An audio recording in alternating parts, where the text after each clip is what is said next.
Christmas movies are a cultural touchstone of cinema that continue to delight and please audience goers every year. Filled to the brim with timeless classics that people claim complete their holiday experiences every year, this intriguing subgenre of film is an interesting category to examine. While not all of the films included within this space are exactly masterpieces or anything noteworthy, the charm and charisma about them cannot be denied. It can be tough then for newer holiday films to break into this category, as many audiences are quite particular with the content they want to spend their holiday season with. This is exactly the dilemma that Red One faces, which hits theaters this Friday, November 15th. Now, Red One is an unassuming movie on its surface. It has a very basic plot, which is that Santa Claus has been kidnapped and a famed tracker and Santa's bodyguard must work together to save both him and Christmas itself. The jokes within the trailer were quite generic and poorly written, and it overall had the feel and look of a streaming movie in terms of quality. All of these ingredients pointed towards a film that would be poorly received, but I still held out hope on the off chance that it was one of those holiday films that might miss the mark in terms of cinematic quality, but still holds up in terms of atmosphere and holiday cheer. While Red One is unfortunately not one of those films, and is poor in quality in fact, it actually doesn't end up being as unwatchable as you might expect. Sure, a lot of the elements here are very bad, and I won't sugarcoat it, and it might leave seasoned moviegoers confused in how different the marketing of the film is compared to the finished product. Overall though, it's consistently engaging, which is a complex end result for such a poor film. The plot is well paced,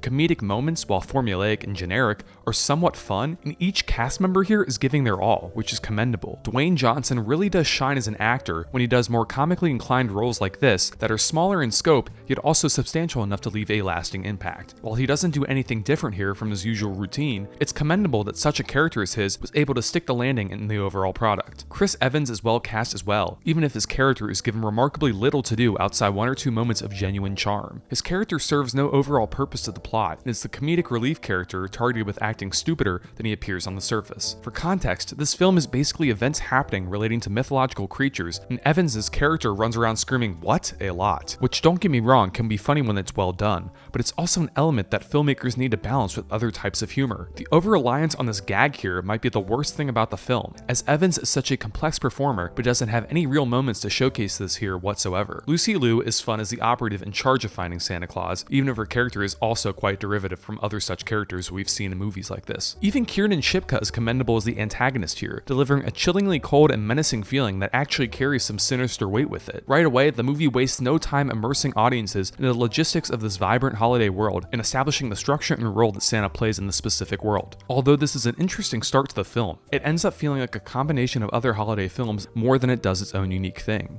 It's a small dash of the Santa Claus, mixed with some elements of Fred Claus, with a dash of the Polar Express mixed in. While the portrayal of the Santa character in the North Pole itself has been covered countless times in Christmas media in the past, it's usually always done in a way that feels unique and different to these specific films. One of the main problems with Red One in particular is that it doesn't feel like it's doing its own thing. It offers very little to audiences that they haven't seen in other films before. Even the concept itself of a tougher Santa figure who means all business has been done many times before, leading to a film that has remarkably little to offer to audiences that they haven't seen. This is also the case in terms of emotional content on display here. One of the most important aspects of holiday cinema is the message that is imparted to audiences at the end of the day. After all, the season is about spending time with those you love and sharing the gift of family and friendship with everyone in your life, which is something countless movies have covered to great effect over the years. This film also attempts such a message, leading to countless scenes throughout in which Evans' character attempts to reconcile with his estranged son, who feels cold and distant from him. While this is a noble attempt to showcase the power of love to transform relationships and lead people closer together, especially in this time of year, the end result is so half-baked and underdeveloped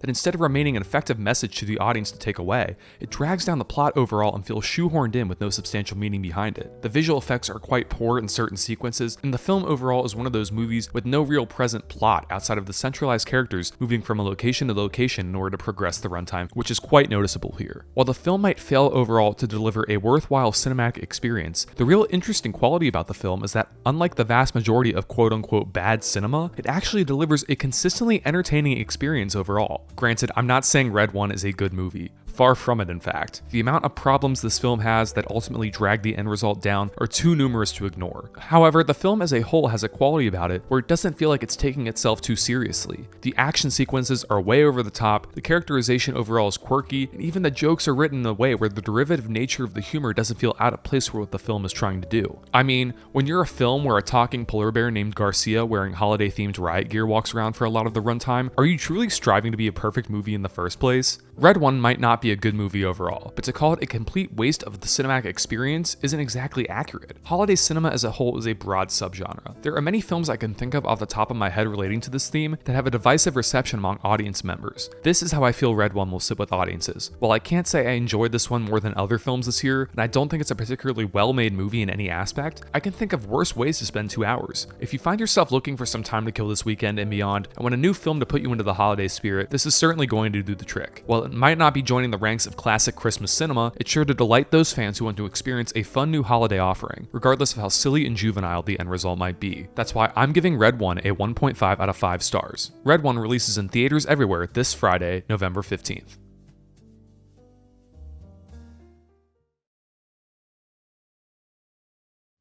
Hey guys, thanks so much for watching this review on my channel. If you're new around here and you like the content you see, don't forget to click that subscribe button down below, like the video, and turn on push notifications. Also, leave comment suggestions down below for future video, essay, and review topics. With that being said, until next time, this is Mitchell signing off. Peace out.